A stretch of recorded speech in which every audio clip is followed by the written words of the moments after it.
I'm John Palino, and welcome to the show where we talk to restaurateurs, chefs, all about what happens behind the scenes and why they're in the business. Today we have Elenoa Saumi, and she's a pastry chef, and thank you for coming on board here. It's great to be here, John. Thanks. So you've been a pastry chef for how long now? About 10 years. 10 years? Yeah, coming up to the decade, coming up to the mark. Wow, you know, I remember when I first moved here, which is 25 years ago, if you were a pastry chef, it was hard to get a job. Yes, it's improved, but it's probably not where it could be, I guess. Yeah. Yeah. You know, I always wanted to open up a little dessert place. It was one thing that I missed here, you know, for the past 20 years or so. You didn't have those places that you can go to instead of a bar or a restaurant, you know, that you just go and have a nice little dessert. Now you do, which is great. Things have changed over the past couple of years. Yes, quite. But it's all recent, really. Yeah, very. It's almost like a booming market in a way. So you spent, thank God actually for places like Sky City, because they do a lot of training, don't they? Yes, they do. Yes. Yeah, they put a lot of effort into their hospitality and their training. It's probably where a lot of chefs go. So tell us about your experience. Was that your first job with Sky City? Yes, that was my first job. After I studied at Auckland University of Technology, I was very lucky enough to have like a semi-sponsorship with Sky City. So yeah, that's where I first learned a lot of the ins and outs on pastry. Yeah, so it was good. It was very good. So in Sky City, what was the first place you worked for? In the main kitchen as part of the pastry kitchen. Nice. Mostly doing production items. Did you do any of the shows, the competitions and things like that? Yes, we were. We were pushed into it by our boss, Robert Bach, who was the head chef of pastry back then. But it was, looking back now, it was a very good experience. It was a very good move on his part, but yeah. I remember, you know, going to those shows. I always went to those shows, and you always see Sky City, Sky City, Sky City. Yeah, there was we dominated quite a bit, but in a way it was also like very individual, and he wanted us to do that as more like a just to push on our own creativity. What a great opportunity, because I guess they had the capital to fund all that chocolate and everything you have to bake and all, because it's probably cost a lot of money. Yeah, it probably did. He probably never told us how much it actually cost, but it was good. And so you, let's go back to your childhood. Tell me about your childhood and food and all. Well, my childhood went by really quickly.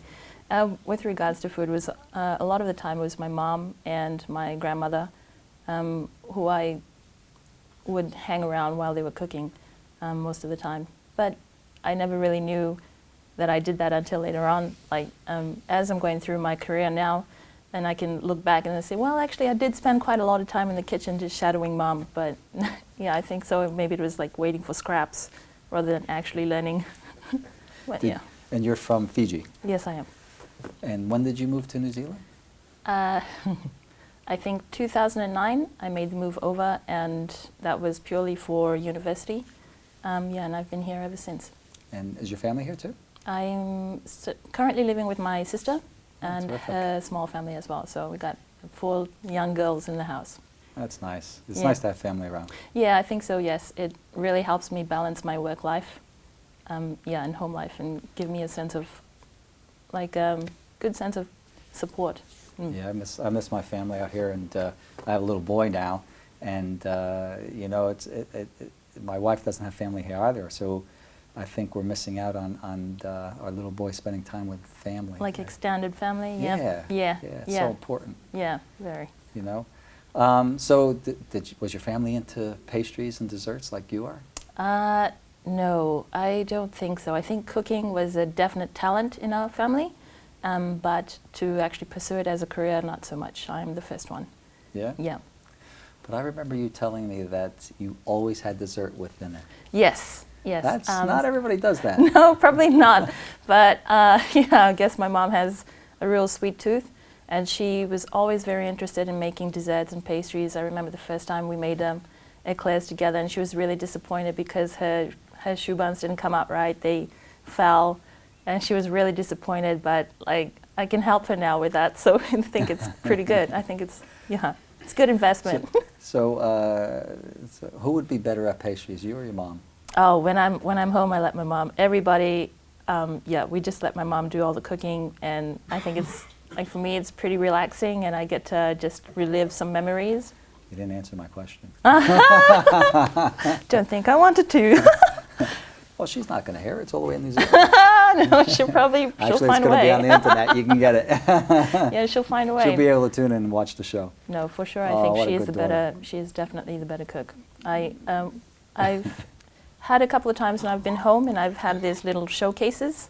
So the family's always interested in what I've learned, and so I usually have a little dessert showcase, and they like it, and they say, "Good job, well done." But I don't think they love it. So Oh, really? yeah. So Could be a different taste. yeah, it could be a different taste, but I'm okay with that. They're very proud of what I'm doing and where I'm going. Right. So what was the favorite dish or favorite pastry or dessert your mom would make? Oh, for me it's a custard pie. She used to make a Yeah? really mean coffee cake, Ooh. which she's forgotten the recipe. So that's really hard on the entire family because we really like it. But yeah, Wow. custard pie. So your mom didn't write them down? No, she doesn't. And when we were talking about, because I've asked her a couple of times, how do you make it? What's your recipe? She'll just be like, oh, you just put this amount of flour, and it's very by eye and by feel, and then you'll be right. And I'm, no, don't think so. No, I've tried it. No, I remember, I had a restaurant one time which was named after my parents, and it was all my mom's recipes, and I have a big box filled with all her recipes. A lot of them are handwritten, Yeah. and a lot of them are just things she cut out and she used to make. And I remember one time I was making, my restaurant, actually one of the specialties was meatballs. Yeah. My mom's meatballs were the greatest, soft, flavorful. And I was home once, going back, visiting her, taking care of her a little bit while she was ill, and making the meatballs. And I go, hey, Ma, I can't seem to do these meatballs just like you do for some reason. Yeah. There's something missing there. And she goes, well, did you add the water? No, you didn't tell me anything about the water. And she's like, well, am I supposed to tell you everything? It's like, I have to keep something back. But she finally told me. And it made a difference, It's funny because you think sometimes they don't want to give you quite every little thing. I don't think they want us to be as good as they are. So. No, and and I can never make them taste like hers. But you know something?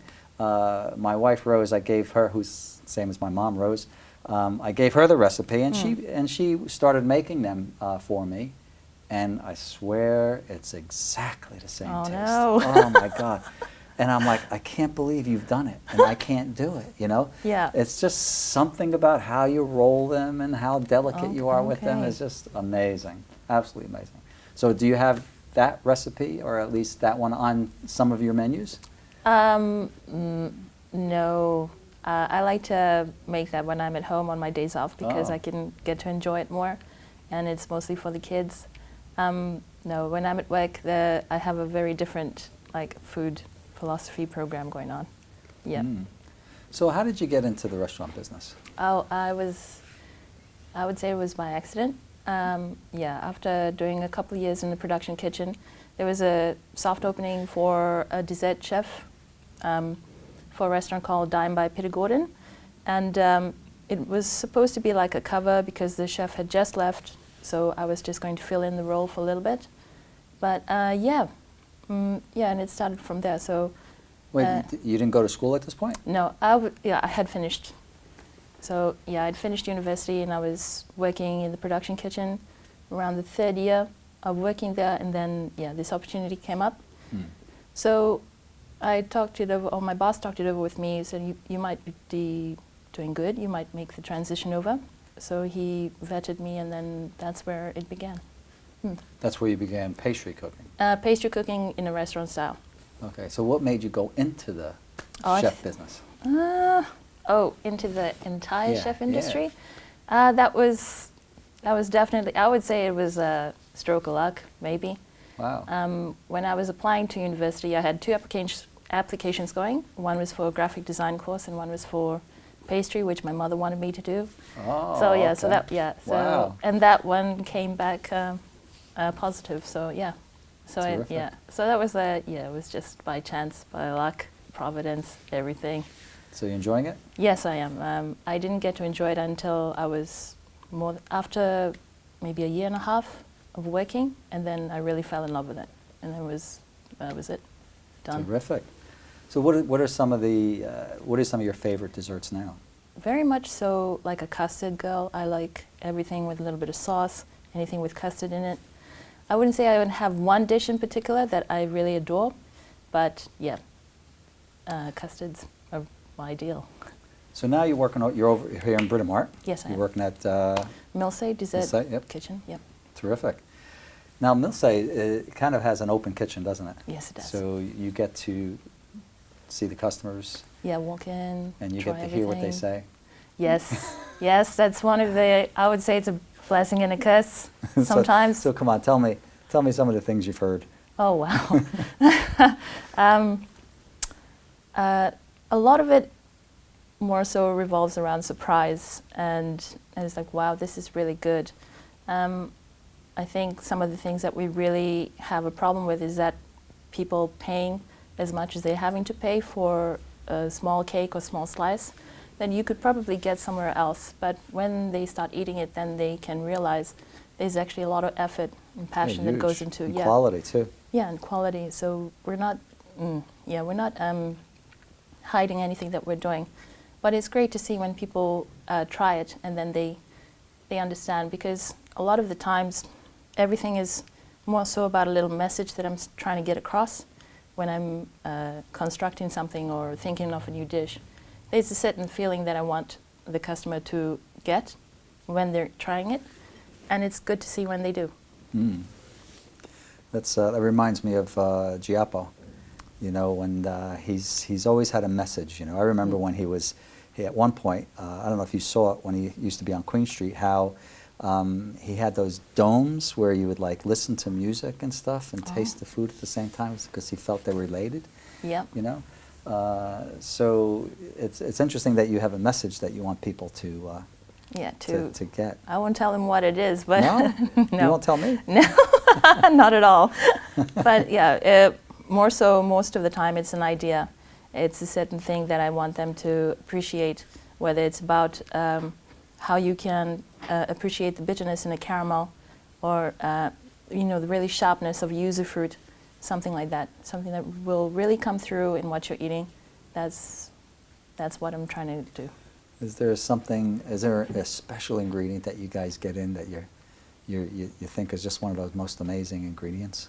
Oh, right now we're very much, we're starting to come through with the Valrhona Inspiration range. So they're making chocolates that are vegan and that are just straight fruit flavor and cocoa mass or something like that. But it's so clean and so refreshing, and it's just really straight to the point of, it's almost as if you're eating the real fruit. So like to have that, but to have that in a chocolate in which you could work, but it really broadens where you can put it in. It's quite amazing. So that's our new love at the moment, and we're going to really explore that in the coming months because the berry season is already here. So we're going to do that with the Inspiration range. That's terrific. That's terrific. So just give me quick one other thing that maybe a customer has said while they're eating. I'm sure I block out all the bad ones.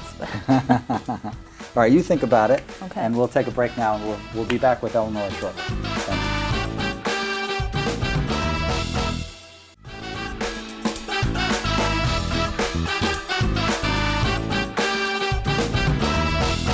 Welcome back to the show. We have Elenoa here, and we were just trying to find out about what are some of the comments you've heard. Anything? No, not really. No, I would say... You don't want to tell us. No, I think it would be a bit too much. No, most of the time, it's a little bit of confusion and surprise of whether this is this or whether what is that. And that's okay, because sometimes there's always a little element of surprise that I put in there that I want to see whether or not they're going to pick up. But yeah. So, you know, with all these new shows, MasterChef and all these other shows, do you think the customer has changed? Yes, I think so. I think they're more knowledgeable, and it has a lot to do with those shows because they've showcased what happens and how things are made, which for me is not a terrible thing, but at the same time, if it's not a surprise, then how can I make it a surprise for you, in a way? So yeah, it's a little bit of a negative and positive, I guess. Yeah, I think people are becoming more sophisticated with food. Yes. And enjoying it more and appreciating it. But they also come in with thinking they know everything about it. And yes. This is the way it should be. You know, it's funny. I remember when I had my Italian restaurant, and we made carbonara properly. Yeah. And it was so hard. People would complain. Yeah. Because they wanted cream. Yeah. There's no cream in There's carbonara, you know, and they wanted cream. Where's the cream?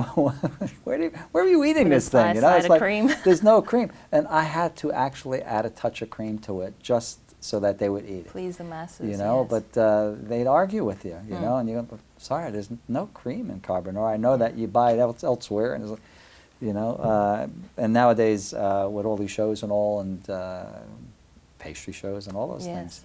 So people are becoming more sophisticated, and I think they're really appreciating good restaurants and good tastes. And, and good taste. And you know, where people are making an effort. You know, most kitchens, especially restaurants. I'm not so sure about in a pastry kitchen, but in restaurants, you have a lot of yelling, and chefs getting upset and throwing things and all.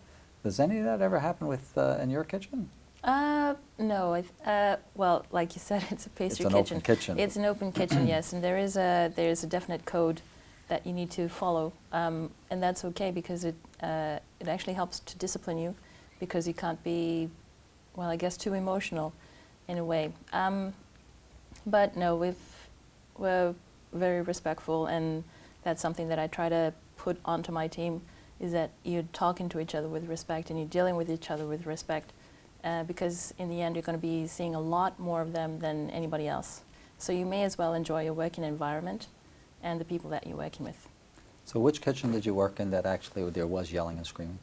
Oh God. No, they were calling out dockets, so I think it was fine. Come on. There's no way you've been chefing and there hasn't been somebody having a tantrum. Well, they would have mostly happened on my days off, so I never got to see any of the fireworks, really. Really? Yeah, really? I think I had a few of my own. Yeah? Yeah, yes I did. They were always stemming from stress situations, and mostly in the middle of service. That's when it happened.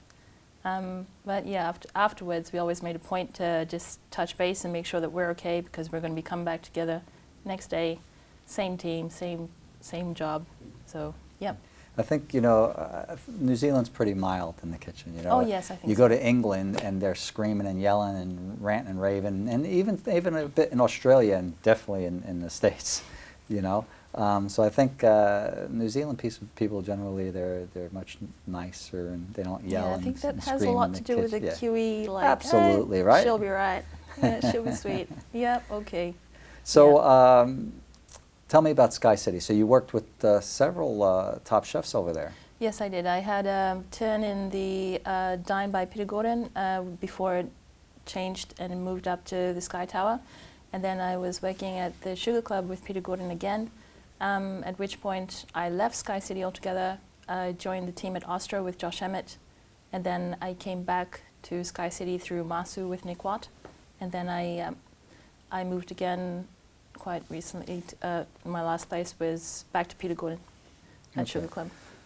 So let's pick one of the chefs. We'll do Peter Gordon last. Okay. Let's do Nick Watt. Yeah, so how was it to work with him?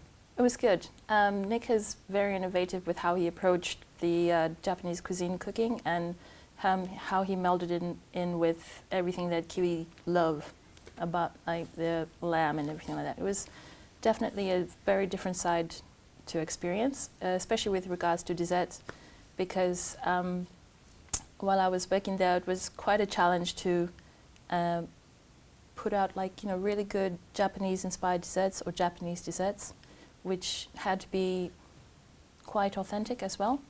So yeah, that was a great challenge, and I wasn't in charge, but my good friend Samantha, she was in charge of the pastry section, so I learned quite a lot of how to make that happen. What would be a good Japanese dessert? Oh. Um, You don't think desserts when you think Japanese. yeah, exactly. So it was quite... Or even Chinese. You know? Yes, and so that was the challenge that we had to meet, and I think when we were there was met. The challenge was accepted, and we blew it away. It was very good. What would be? Are there actually typical Japanese desserts, or did you have to use the ingredients and create something? Yes, I think it was a bit of half and half. It would be good because we would use red bean paste and matcha, and we actually had a miso ice cream as well. So, but there were a lot of techniques that were like French inspired and everything like that we would use to carry these flavors through, and it was quite good that we could also like just match different Japanese flavors with other flavors from around the world. So that was it was quite good. And okay, now the next chef. Okay, the other one was Josh Emmett. Josh Emmett, that's right. Yeah, so when I was working in Austria, it was a very simplistic fare, but yeah, so it was quite good. I was there for maybe just nearly 9 months, so not a terrible long time, but for me, I wanted to see a different side of the restaurant when I went over to Austria, because it was not a fine dining, but not a casual bistro either, so somewhere in between, but they were pumping out like massive volumes of food and dishes every day. So I wanted to experience that with a more simplistic menu as well. I think we only had 3 or 4 desserts on the menu, and just like a panna cotta, frozen parfait and an eat-in mess. I think that's what we started with. It's very English. I think it's like cracked meringue cream and fruit some stuff. Okay. Fruit something. Okay, now let's get to Peter Gordon. Yeah, Peter. Peter Gordon, my first restaurant chef. It was good. I think I really enjoyed my time with him. Was actually where I got to really explore my own creativity. Because for the most part of my time with him, I was in charge of the pastry section and looking after making all the desserts and making menus, and so it was good. His approach to food, like people would say that it's fusion, but I have my own theory that it's just mainly experiences that he has accumulated over his long career, and then he's just putting that in a very different form, but with things that he loved. I think it would be the same if every chef out there was traveling and then they went back home, they have their classics, but then because they traveled, they have a little spice it up and things like that. Absolutely. Yeah, and I think that makes it a lot more interesting, a lot better. Yeah. So out of the 3 chefs, who was your favorite? Oh, PG, yeah. Yes, Peter Gordon, yeah. And why is that?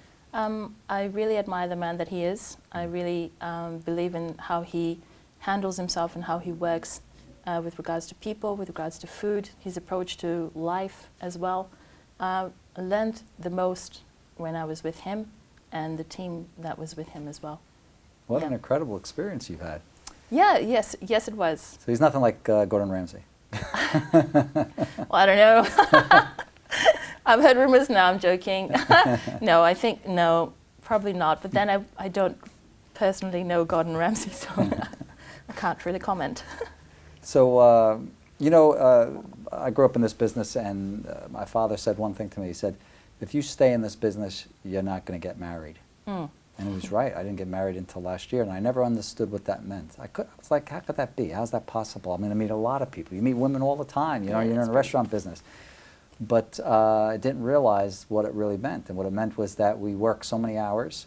We're always working Friday night, Saturday night, Sunday, almost every night. And when our partner's saying, hey, I want to go out to dinner with my friends on Saturday, and you try to make it, and then something happens and you can't make it the last minute, in the phone, look, the dishwasher just broke and I got to fix the dishwasher, and the next thing is click. And that's a true story too. Yeah. Or a customer just stopped me and I couldn't leave them. They asked me to sit down and talk to them, and you're a half hour late, and next thing, it was right. So how has it been for you?